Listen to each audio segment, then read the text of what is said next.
Hi everyone! So for our presentation today, it is on the paper titled Phenotypic Mismatches Reveal Escape from Arms Race Coevolution, and this is by Hanifin, and we are group 3. So to go ahead and introduce this paper, I'm going to start off by explaining coevolution. So in this paper, they define coevolution as a process that plays out on a wide spatial and temporal stage. This process, coevolution, is extremely difficult to draw inferences because it takes place over many factors such as historical, geographic, and ecological. So there's just a lot to look over, and coevolution is driven by reciprocal selection that is generated by ecological interactions of coexisting species. To continue the discussion about coevolution, we can move into phenotypic interface, and this is defined as a set of traits that mediate these interactions. We are going to be talking about two different phenotypic interfaces, the phenotypic match and phenotypic mismatch.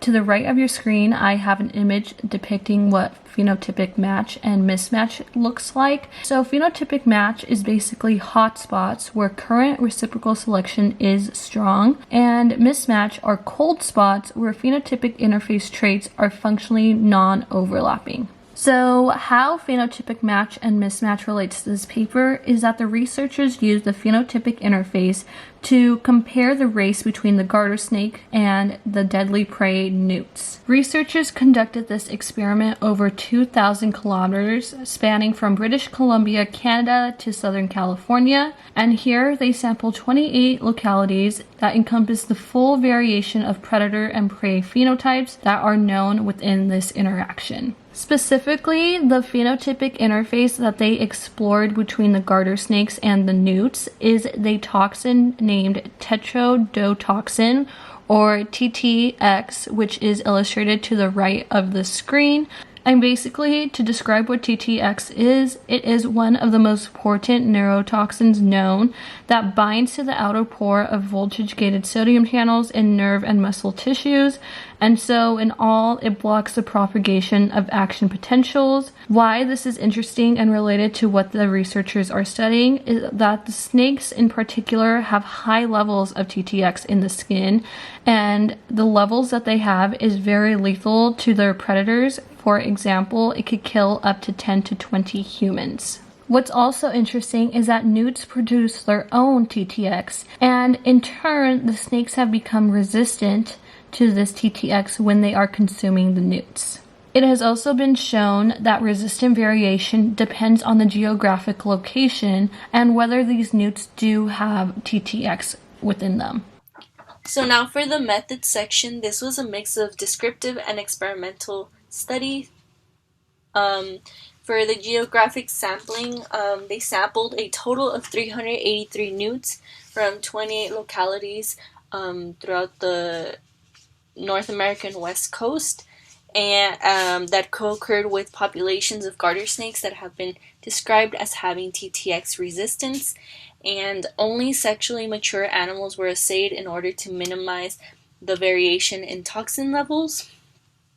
And then the model that they used looked at the chemical ecology and physiology of the interaction and was based on an extensive understanding of the functional interaction between newt toxicity and snake resistance.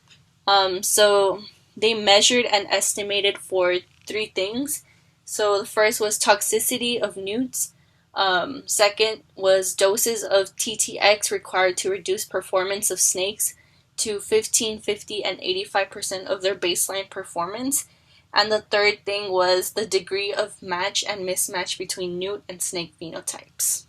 Then in order to quantify all of this data, first they took measurements of TTX from the dorsal skin of newts and were able to do this by using high-performance liquid chromatography fluorescent detection.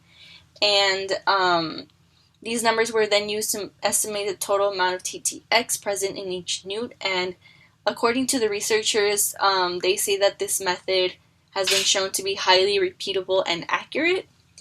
So that's why they used it. That was their reasoning for using it. And then for the quantification of TTX resistance in the snakes. Data was taken from a previous study where TTX resistance was measured by using a bioassay based on a reduction of overall performance after an IP injection of TTX.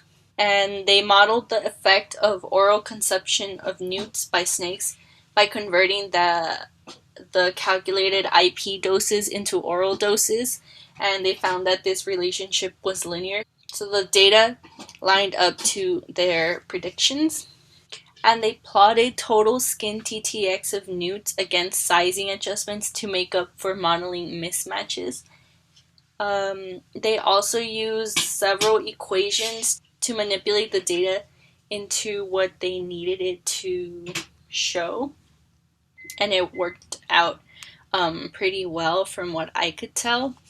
And they also used linear regression for calculating population-specific interaction gradients.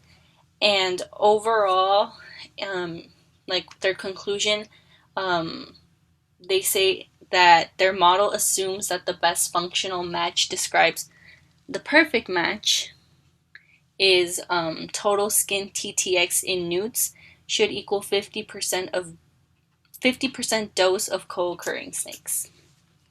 For the results portion of this article, we were able to observe the geographic variation in toxicity and resistance. So the chart on the right displays the geographic distribution of TTX resistance of garter snakes and TTX toxicity of newts in Western North America. The colors indicate resistance required to reduce an average adult female snake to 50% of its baseline performance, as well as the toxin level required in the skin of the newt. As we can see, this map extends along the coast of British Columbia to southeastern Alaska. In regards to the results, based on this figure, we were able to determine that the highest newt toxicity also corresponded to the regions of high snake resistance with extreme values on both traits. This figure on the right shows a different phenotypic distribution in the same geographic location as the last slide. In the A figure, we are able to see the toxicity of prey that gives a TTX in the skin based on the 28 populations provided. In figure B, we are able to see the predator resistance to slow down a snake to 50% performance. The C figure shows us the phenotypic mismatch between the two. So for the results, we observed that the isocline map of degree of mismatch indicates that most of the geographic range of the newt to snake interaction is best characterized as mismatched, and that regions of close ecological match are small and spatially restricted. So for this figure on the right, it shows the mismatch of predator and prey phenotypes. We can see that the prey toxicity is being compared to the predator resistance on the axis. The colors of the dots represent the same as in the first slide. Anything that falls outside of the boundaries shown in white are considered mismatched. The gray section shows garter snakes that can consume co-occurring newts with no reduction of performance or fitness. The orange section represents a toxicity level to where snakes that consume newts are incapacitated or killed.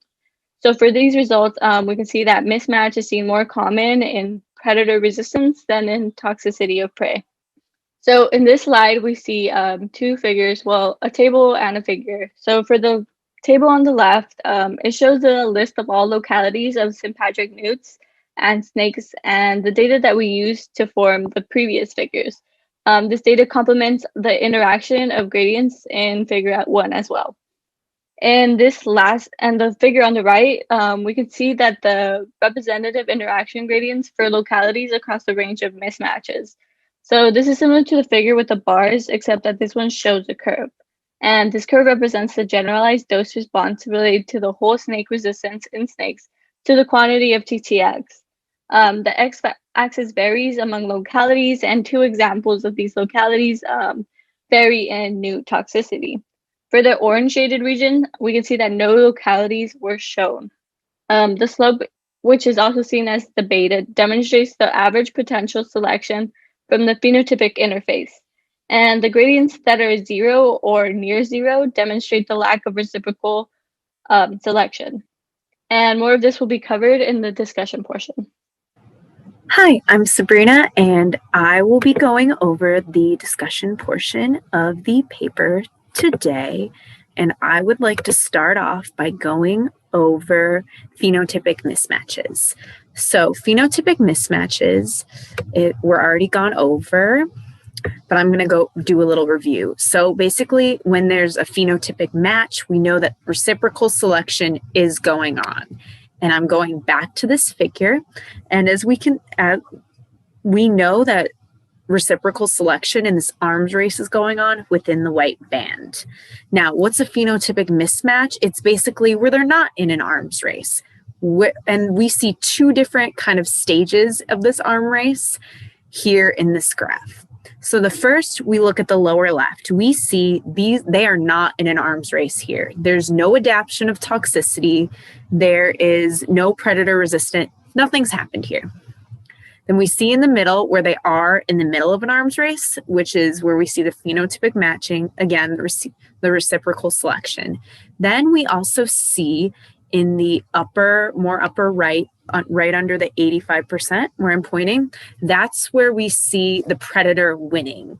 Why do we say the predator winning? Well, we see they obviously the newts have some toxicity and the snakes have some resistance. So we know that they were in a race, but we know that the predator has won over the prey. How do we know? Because they're not differentially eating newts. They're eating any newt. They're not eating one newt less because they're more toxic. And so how does this happen? How did they win the arms race? So what they're thinking is that there must be a small mutation of one or a few genes. In this case, they're thinking it's a single nucleotide polymorphism. So just one change of a base that was such a big advantage that the snake won the whole entire race. Those were the biggest findings of the paper. So did I find this? So were the results surprising? I would say yes, because they had this this equilibrium hypothesis where they basically thought that the prey would always be adapting more than the predator, and they'd be more likely to win over the predator. But in this case, no, we found the predator out-adapted the prey. I thought that was really surprising and really interesting. I thought they really effectively looked at their results and differentiated between possible stages of this race that they could be in. I just thought the paper was really, really well written and analyzed and pretty easy to understand and just super cool in general. I do wish they could have suggested different research that could go on. I think that more research definitely has to go on because I'm wondering, does the predator win? Does the prey always win? And I think it would be so cool to see if the prey wins, for example, or the predator always wins and we're missing something. So thank you guys for listening. And I hope you all have a great day.